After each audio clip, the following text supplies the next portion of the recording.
Welcome everyone. Okay, today we're going to talk about 6 essential points for healing if you're dealing with autoimmune conditions or in particular Hashimoto's thyroiditis. Let's do a quick rundown of the topics that we'll cover right now. 1, the importance of a nutritional transition guide. 2, the importance of lifestyle changes. For instance, today we're going to show how to habit stack. Number 3, stress management. Today specifically, we're going to go to understanding triggers and making healthier choices with the understanding of those triggers. 4, the physical importance of movement and exercise. 5 and 6, healing through our spirituality and our emotions. Now, let's go ahead and dive deeper. So let's go to 1. That's the nutrition transition guide. First, let's talk about how one needs to be guided. And it's all about elimination of foods. Okay, so your diet, what we're looking at, what we're trying to get at ultimately is as much for your body is an anti-inflammatory diet. So you kind of have to remove foods first. Let's start with your first week. Now, I say I'm going to go week by week by week by week. If you can't do it every single week, if something takes you off your game, it's okay to extend it. It's okay to do it a little bit differently. So let's go ahead and start. First week, eliminate grains and alcohol. This helps reduce inflammation. It gives you your digestive system a break. Grains, gluten, they're all very inflammatory. Very first thing I tell people, please just get off of gluten. Now, does everybody ultimately have to do it? Maybe not, but boy, a high percentage does. The other thing about alcohol, it's made of grains. Just get off of it. It's taxing on your liver anyway. Okay, we're gonna go to week 2. Again, if it takes you a little bit for week 1, that's okay, but we'll call it week 2. Week 2, eliminate legumes and nightshades.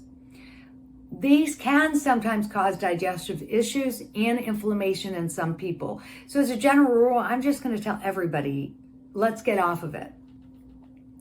And then eventually we'll reintroduce. But anyways, legumes are lentils and peas, chickpeas, lima beans, even peanuts, by the way, are legumes.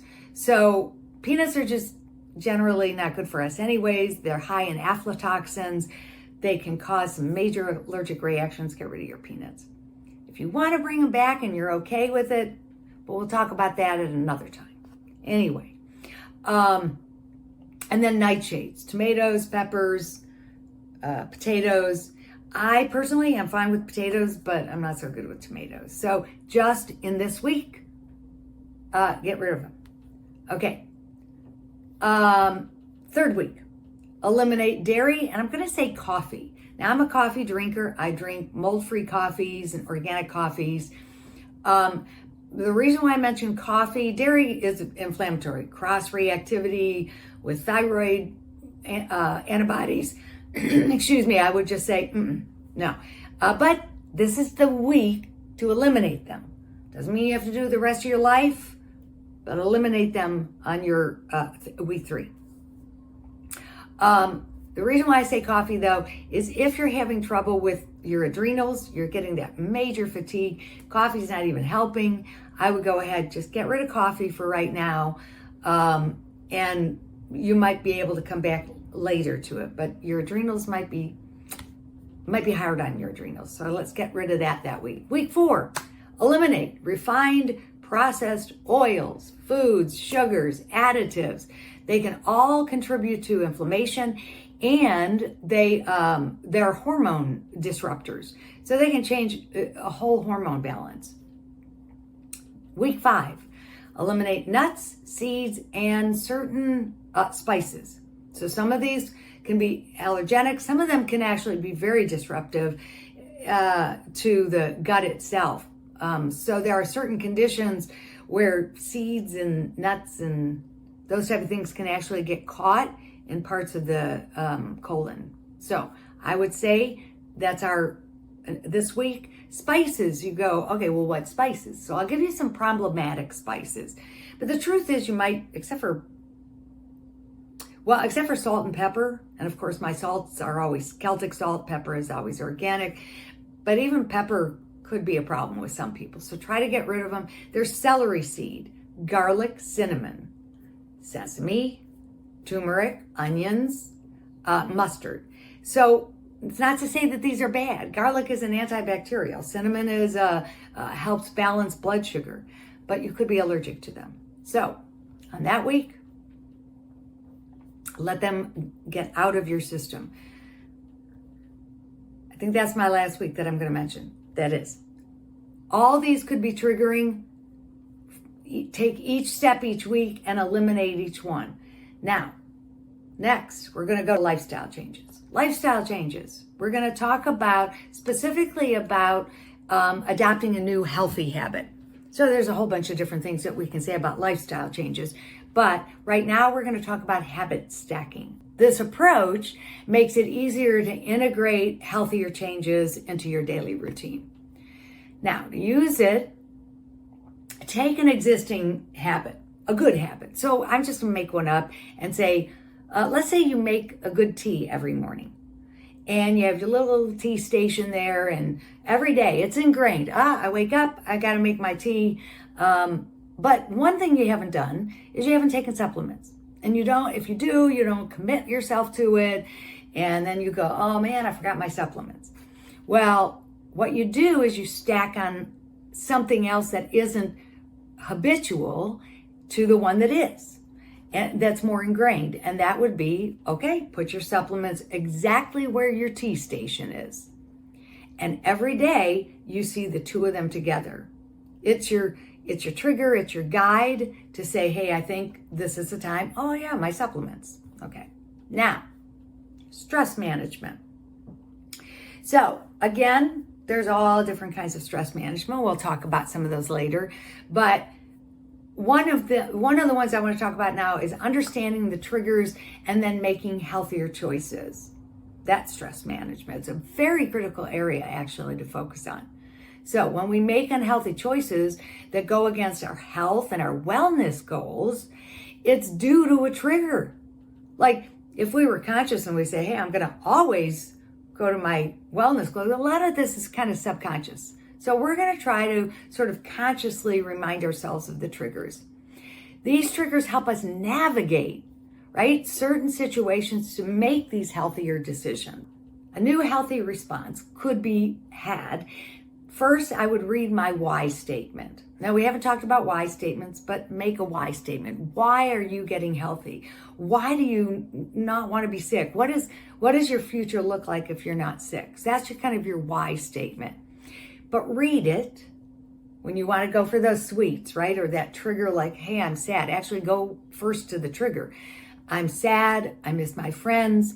But I'm going to read my why statement, why I want to be better and why I want to get healthy.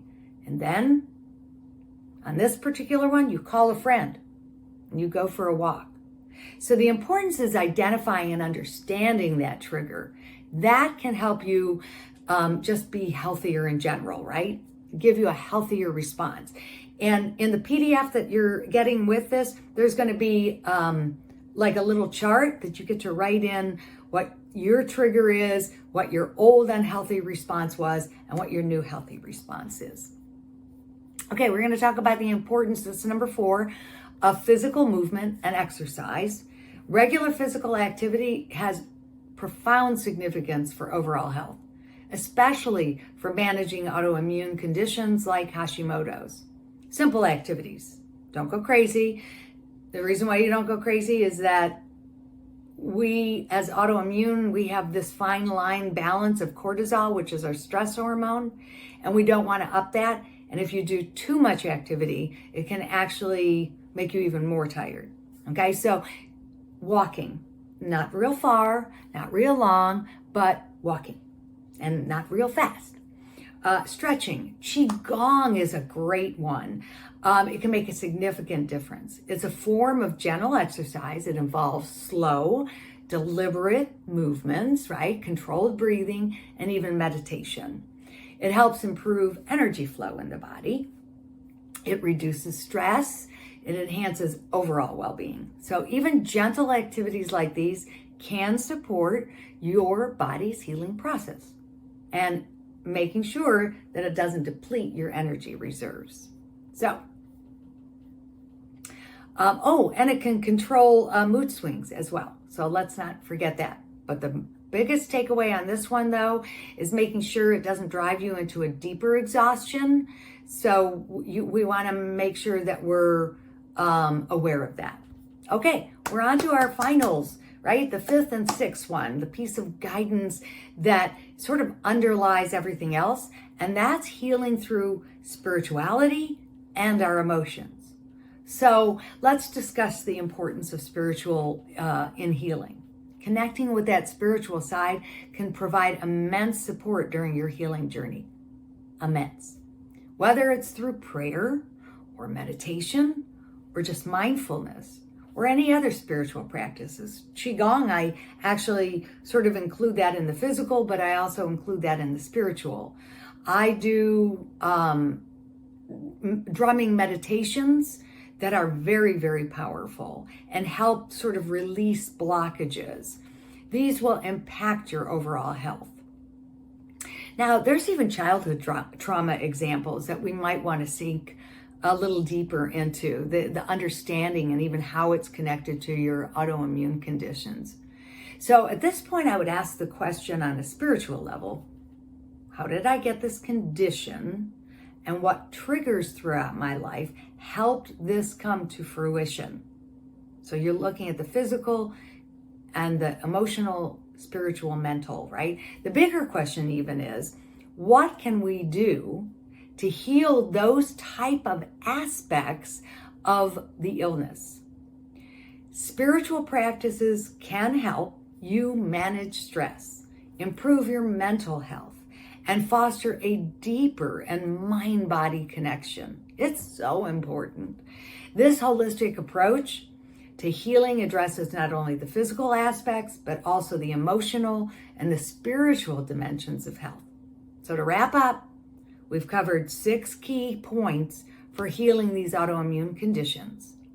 And from there, I am looking forward to meeting with you, to having you come to the free webinar, and just getting better to everyone's health, better health.